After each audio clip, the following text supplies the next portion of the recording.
দর্শক বন্ধু, আপনারা দেখছেন একে নিউজ বাংলা। আর এই মুহূর্তে উপস্থিত রয়েছি কলকাতা। 26শে বিধানসভা ভোটে তৃণমূল, বিজেপি, সিপিএম, কংগ্রেস ছাড়াও বেশ কয়েকটি নতুন দল প্রতিদ্বন্দ্বিতা করবেন, আপনারা দেখতে পাবেন। একদিকে সিপিএম আইএসএফ জোট করছেন, আরেকদিকে 10 থেকে 12টি দল মিলে 26শে বিধানসভায় বিজেপি এবং তৃণমূলের বিরুদ্ধে লাভবেন। আর আজকে আমাদের সঙ্গে রয়েছেন চন্দ্রশেখর আজাদের আজাদ সমাজ পার্টির পশ্চিমবঙ্গ নেতা ইমতিয়াজ মোল্লা মহাশয়। ওনারা কিভাবে লড়বেন এবং কতটা সিটে প্রার্থী দেবেন, কটা সিট জিততে পারেন, ইতিমধ্যেই আপনারা জানেন যে ইমতিয়াজ মোল্লা মহাশয় তিনি কিন্তু সপ্তাহে 2 থেকে 3 দিন মুর্শিদাবাদে পড়ে থাকেন এবং তিনি যথেষ্ট মুর্শিদাবাদের জনপ্রিয়। আমরা বিস্তার ওনার কাছ থেকে শুনে নেব। আমাদের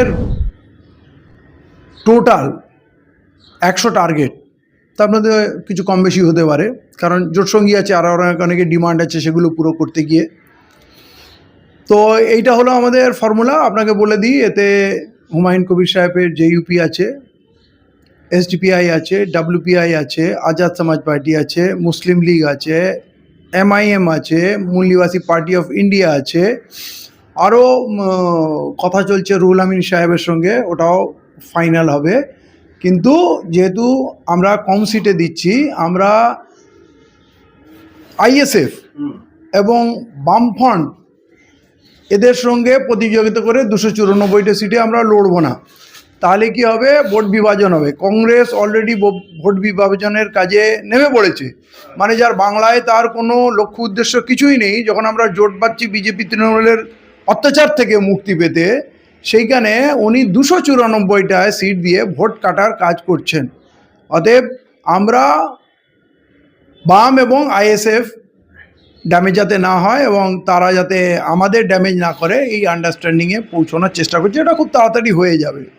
যদি উদ্দেশ্য এক থাকে, লক্ষ্য এক থাকে, তাহলে অ্যাডজাস্টমেন্ট হবেই। মানে দুটো জোট হচ্ছে, আপনাদের একটা জোট হচ্ছে আর বাম আইএসএফ এর একটা জোট। হ্যাঁ, তো মূলত আপনারা কোন কোন জেলাগুলোর পার্টিসিপেট করেছেন আপনাদের জোটটা? দেখেন, আমাদের জোটের মূল কেন্দ্রবিন্দু হচ্ছে মালদা, মুর্শিদাবাদ, দিনাজপুর। আমি ব্যতিক্রমী একটা দল ওই জোটে, আমি মূল নিবাসী পার্টি আর আজাদ সমাজ পার্টি, এটা এসসি এসটি ভিত্তিক এলাকায় কাজ করে, তাই আমাদের ক্যান্ডিডেট যা হবে এসসি এসটি এলাকায় বেশি হবে। কিন্তু যেহেতু নতুন দল আমরা অনেক বেশি সিট দিতে পারবো না। মূল নিবাসী পার্টিও সিদ্ধান্ত নিয়েছে বেশি সিটে লড়বে না, তো অনেক এলাকা খালি পড়ে রয়ে যাবে। আর বাকি দলগুলো মুসলিম সেন্ট্রিক পার্টি, ঠিক আছে? সেই কারণে মালদা, মুর্শিদাবাদ, দিনাজপুর বা তার আশেপাশে আরও অনেক যেগুলো মুসলিম অধ্যুষিত সিট আছে সেইগুলোতেই তারা টার্গেট করবে। আর সঙ্গে যেমন আমরা এসসি এসটি বেল্টে টার্গেট করব, মূল নিবাসী পার্টি অফ ইন্ডিয়া টার্গেট করবে, এবং আরও দল আছে সঙ্গে কথাবার্তা চলছে, খুব তাড়াতাড়ি ফাইনাল হবে, তারা এসসি এসটি বেল্টে কাজ করবে। তো তার মধ্যেও আমরা একটা সামঞ্জস্য রাখার চেষ্টা করব, যাতে আইএসএফ বাম জোটের সঙ্গে আমাদের সংঘাত না হয়। সংঘাত বলতে কি তাহলে একই সিটে লড়াই করবেন দুটো দলে? সংঘাত হবে না, আমরা চেষ্টা করব যেটা ওদের জেতার মতো জায়গা হতে পারে, আমাদের কোনো শক্তি নেই, আমরা সেইগুলোকে অ্যাভয়েড করব। কারণ আমরা মূলত যেই সিটটা টার্গেট করব সেই সিটটা জেতার জন্য আমরা ময়দানে নামবো। হয়তো যদি বামফ্রন্ট প্রার্থী দেয়, দেখেন, বামফ্রন্টে যদি স্ট্রং জায়গায়, আমরা চেষ্টা করব সেখানে প্রার্থী না দিতে। আর যদি দেখা যায় বামফ্রন্টের ওখানে কিছুই নেই, জোর করে প্রার্থী দিচ্ছে, অথচ আমাদের জন্য স্ট্রং, তো সেখানে আমরা দেবো। সেখানে বামফ্রন্ট যদি ভোট তেমন না পায়, এমনিতেও বামফ্রন্টের ভোট খুব একটা তো বিশাল কিছু নেই, তো বিশাল কিছু তাতে প্রবলেম হবে বলে মনে হয় না। মানে মেনলি আমাদের টার্গেট থাকছে বিজেপি যেখানে শক্তিশালী সেইখানে আমরা মুসলিম ভোট বার করে আনবো না। আমরা মুসলিম স্ট্রং হোল্ডগুলো থেকে মুসলিম সিট বার করে আনার চেষ্টা করব। তার সঙ্গে এসসি এসটি ভোট আছে। আবার যেমন ধরুন বামফ্রন্টের এসসি এসটি সিটে ও যে কোনো জায়গায় কাজ করতে পারে, তাহলে তারা সেখানে কাজ করুক। আপনাদের জোটের মধ্যে কত দল আছে? কটা দল আছে আমাদের জোটে? এখন প্রমিনেন্ট 8টা দল আছে, কিন্তু এটা 10-12টা পৌঁছে যাবে। অলরেডি 8টা আছে। ধরুন 2টো জেইউপি আছে, তারপরে ডব্লিউপিআই, এসডিপিআই, আজাদ সমাজ পার্টি, মুসলিম লীগ, মিম, মূল নিবাসী পার্টি অফ ইন্ডিয়া, আরও 2-1জন আছে। তো এরকম 8টা অলরেডি আছে, তার মধ্যে আরও কিছু বাড়বে। অধিকাংশ মূল নিবাসী এবং আদিবাসী, এসটি এবং মুসলিমদের ভোটে আপনারা পাখির চোখ করেছেন, এইগুলো যদি আপনারা করেন কার্যত পাওয়ার দিয়ে বিজেপিকে সুবিধা করে দিচ্ছেন তো আপনারা? কি করে বিজেপিকে সুবিধা করে দেবো? আজকের দিনে এটা একটা ভ্রান্ত ধারণা যে বিজেপি শক্তিশালী। বিজেপির মূল জায়গায় বিজেপির বিরোধিতা হচ্ছে। মুসলিম বেল্টে নিশ্চয়ই বিজেপির বিরোধিতা, বিজেপির কিছু করার নেই, এখানে কোনো তার চান্স নেই। এবারে যেটা এসসি এসটি বেল্টে যেটা বিজেপি শক্তিশালী ছিল, সেই এরিয়াগুলো বিজেপির ধ্বংস হয়ে গেছে এই SIR এর কাণ্ড নিয়ে। প্রথমেই যেভাবে মতুয়া, নমশূদ্র এবং ওপার বাংলা থেকে আসা মানুষদের যেভাবে ওরা টার্গেট করলো, তাতে ওদের ধারণা পুরো ভেঙে গেছে যে বিজেপি হিন্দুদের দল, এই কথাটা আর চলবে না।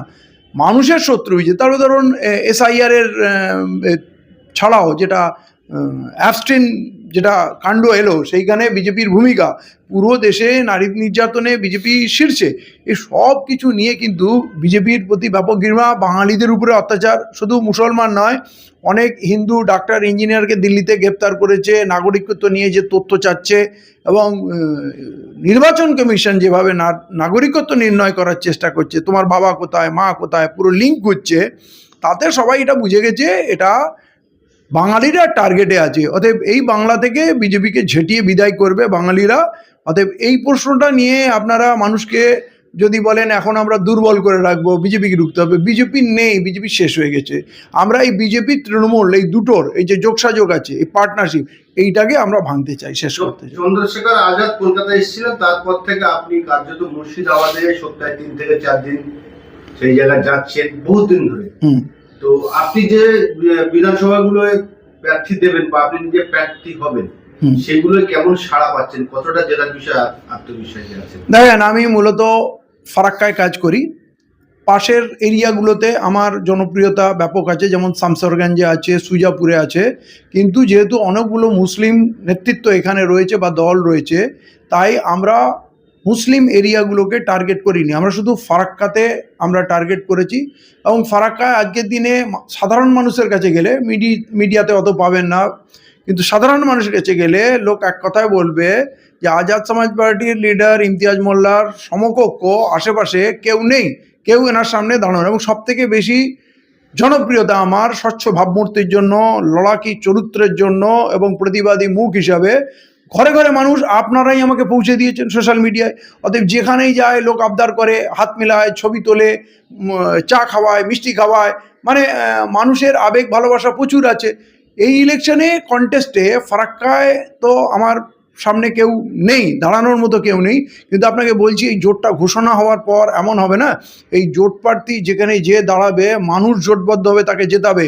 মানে আমি বলে দিলাম, যদি কোনো কলা গাছ জোট প্রার্থী হয়ে দাঁড়ায়, মানুষ তাকে জিতিয়ে দেবে। অর্থাৎ আজাদ সমাজবাদী পার্টির বিধায়ক আমরা 26 বিধানসভার পরে আমরা বিধানসভায় দেখতে পাচ্ছি ইনশাআল্লাহ। তো এই যে আপনার যে আজাদ সমাজবাদী পার্টি যে বিধানসভায় লড়াই করবেন, আপনার দলের মানে মূল কাণ্ডারি যিনি চন্দ্রশেখর আজাদ, তিনি কি বিধানসভায় প্রচারে আসবেন? অবশ্যই আসবেন, অবশ্যই আসবেন, এবং একবার না একাধিকবার আসবেন। তিনি এলাকায় ঘুরবেন, দরকার বাড়ি বাড়ি যাবেন। হ্যাঁ, ফাইনাল শোডাউন যখন হবে, হ্যাঁ, অলরেডি আপনাকে একটা কথা বলি, আমার ফারাক্কায় ব্যাপকভাবে অমুসলিম ছেলেরা মেয়েরা আমার সঙ্গে কাজ করছে, তারা অমুসলিম বস্তিগুলোতে ঘুরছে, কথা বলছে, জোট বাঁধছে, এবং এইবারে নির্বাচনে ফারাক্কায় লিড করবে অমুসলিম ছেলেরা, নেতৃত্ব দিচ্ছে বিষ্ণু। ঠিক আছে? তো এই আজাদ সমাজ পার্টি একটা নতুন পরিবেশ এবং পলিটিক্যাল কালচার তৈরি করবে। আমরা শুধু মুসলমানদের কথা বলি না, সমস্ত মূল নিবাসী অত্যাচারিত মানুষের কথা বলি, এবং ফারাক্কায় সেইটা আমরা দেখিয়ে দেবো যে হিন্দু মুসলমান সব একটা হয়ে যাবে। অর্থাৎ হুমায়ুন কবির, রুহুল আমিন সাহেব আর চন্দ্রশেখর আজাদ, আমরা সবাইকে এক মঞ্চে দেখতে পাই। দেখুন, এইটা যখন ফাইনালি যখন ব্লুপ্রিন্ট হবে, ক্যাম্পেনিংয়ের প্ল্যানিং হবে, হ্যাঁ, উনি তো একটা ন্যাশনাল ফেস, তো ওনার সঙ্গে আলোচনা করে সেগুলো সিদ্ধান্ত হবে। সেইগুলো আগাম এখনই আমি বলতে পারবো না। ভোটে তো আর কিছুদিন বাকি আছে। হ্যাঁ হ্যাঁ, 2 মাস ধরে নেন আছে। আর আমাদের জন্য 2 মাস যথেষ্ট সময়, আমাদের জমি তৈরি করা আছে। আর সব থেকে বড় কথা, মানুষ চাচ্ছে জোট। জোট হলে লোক অন্ধের মতো ভোট দেবে। এই CPM, কংগ্রেস, তৃণমূল এইসব দেখে মানুষ বিরক্ত হয়ে গেছে, আর এদের চক্করে থাকবে না।